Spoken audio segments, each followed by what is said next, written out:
হাজো দলৈ তোলা তাজব ঘটনা আমৰ গছত লাগিছে ঔটেঙা এক আজব ঘটনা সংঘটিত হৈছে কামৰূপ গ্ৰাম্যৰ হাজো দলৈ তোলা আশ্চৰ্যকৰ আমৰ গছত লাগিছে ঔটেঙা হাজো দলৈ তোলাৰ হাকিমালেৰ বাসভৱনত থকা এজোপা আম গছত লাগিছে ঔটেঙা আশ্চৰ্যকৰ হিচাপে আম গছত লাগি থকা ঔটেঙাটো চাবলৈ উৎসুক লোকৰ ভিৰ পৰিলক্ষিত হৈছে না আমিওতো আচৰিত ৰাতিপুৱাই তাৰমানে এই ঔপাৰবা মানে হেৰি কৰোঁতে মানে দেখা গ'ল যে আমৰ গছত ঔ লাগি আছে সেইটো মানেতো বৰ আচৰিত কথা আজি দেখা পাইছে আজিয়ে ৰাতিপুৱা এতিয়া কি গছত লাগিছে এইটো এইটো আম গছ আম গছৰ ডালত ঔ গছ লাগিছে এইটো আচৰিত কথা আৰু আচৰিত কথাই কি জেগা এইখিনি এইখিনি সন্ধিয়া দি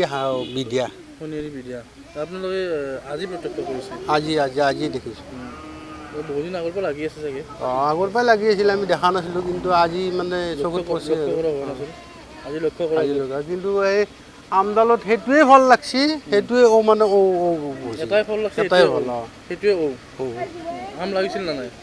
আম লগা নাই কি লাগিছে না আগতে আম লাগছিল যোৱা বছৰ কিন্তু এইবাৰ লগা নাই সেইটোৱে মানে আম লগা নাই আম লগা কি লাগিছে এইটো লাগিছে হাজোৰ পৰা ভৃগু দাসৰ ৰিপৰ্ট অসম টাইম ৰাইজৰ কণ্ঠ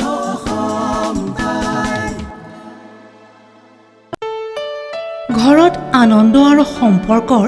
চমক বজাই ৰাখিবলৈ জৰুৰী হৈছে সকলো আনন্দময় মুহূৰ্তত মৰমৰ উপহাৰ দিয়াটো সেইবাবে মধুশ্ৰী জুৱেলাৰ্ছে আনিছে সকলো ৰঙীন ক্ষণৰ বাবে বিশেষ গহনা হীৰাৰে হওক সোণৰে হওক বা ৰূপৰে হওক